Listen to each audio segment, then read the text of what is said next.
nakakaawa yung ginagawa mo o pagkain. Ha? Pare, Na, tatay, papaawa-awa ka pa dyan eh. Tignan mo, ang dumi-dumi dyan oh. tatay mo yung ginaganyan mo. Hindi, nakakaasar lang kasi. So, tignan mo naman, sobrang dumi nung bahay nyo. Grabe naman. Di ba? Bakit? Ba't dyan mo pinapatira? Di ba ang laki ng bahay nyo? Hindi kasi po pwede sa bahay ko. Kasi tignan mo naman kung gaano kadumi sa sa Kahit na, kadungis oh. tatay mo yan eh. Hindi. Hindi na naawa sa tatay, pocket message, gaganyan yung magulang mo. Eh, ganito rin naman yan ng dati. Dapat lang din sa kanya yan, tignan mo. Bagay na bagay siya dyan oh. Hindi bakit yung tatay mo? Ha? Oh, may sakit, sinasamantala yung kabaitan ng tatay mo yun. May sakit tatay mo, ginaganyan mo. Eh, O, di mo ba masama din yung ugali niyan? kahit sabihin mo masama ugali niyan, tatay mo pa rin yan. Hindi. Alam mo, wag ka na lang makialam dito, pre. Kasi, tignan mo naman kasi, hindi tayo pwede sa sa bahay namin to. Dahil, kung gaano kadumi yung, sa bahay, oh. Tignan mo, hindi nga makapaglinis dyan. Ang liit-liit na nga lang pinatirahan ko sa kanya, oh. Mali yan.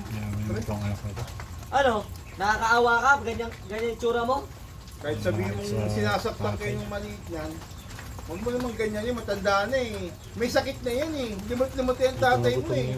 Sobrang salbahe kasi niya, kaya dapat lang din sa Kahit kanya. na, hindi pa rin tama yan. Kahit sabihin mong salbahe yung... Yan mo ginagawa mo, Tatay pati mo? mga kapitbahay natin. Siguro nagpapaawa ka sa mga to eh. Anak na to. Grabe naman. Pinapabarangay. Ha? Ganyan pre, ilipat mo na sa bahay nyo. Awa sa magulang. Sakto-sakto naman sa kanya yan eh, mag-isa lang naman siya oh.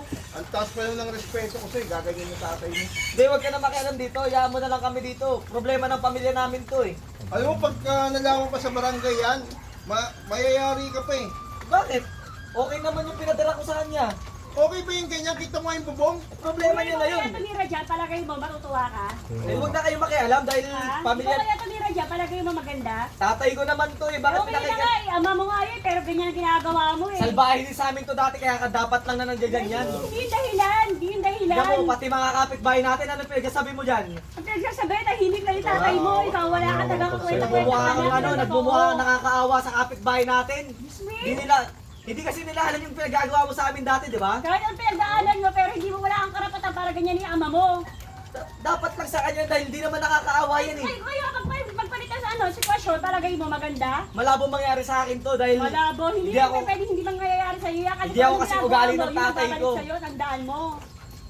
ugali niya kasi masama nga ganyan dapat yung nararapat sa kanya. Masama. Bakit Tignan mo. mas masama pa ugali mo sa pinapakita mo dun sa tatay mo kaysa sa ginagawa sa'yo noon? Ano, bakit ba kayo nakikialam? Eh, problema ng pamilya namin to eh. Daan natin yan dito, nakikita namin yung tatay mo, ganyan yung sitwasyon, Eh, di- nakakaawa. kung gusto niyo, eh, kayo kumukupun dito, di ba? Diyan, egot ka ba? Dapat ikaw kumukupkup dyan. Eh, ayoko nga nasa bahay to dahil napakadumi na ito sa ano. Kaya, hindi dali mo sa shelter, hindi ganyan kung pinapakita mo. Pagagastusan ko pa to, hindi na. Ha? Hindi yung Yung ganyan. mga nakikipag-away sa akin yung mga kapitbahay. Mga ugali ng anak na to eh. Tatawag ka ng barangay, diyan ka lang. Oo, tumawag kayo ng barangay. Yo, nakakaawa ka kasi tingnan.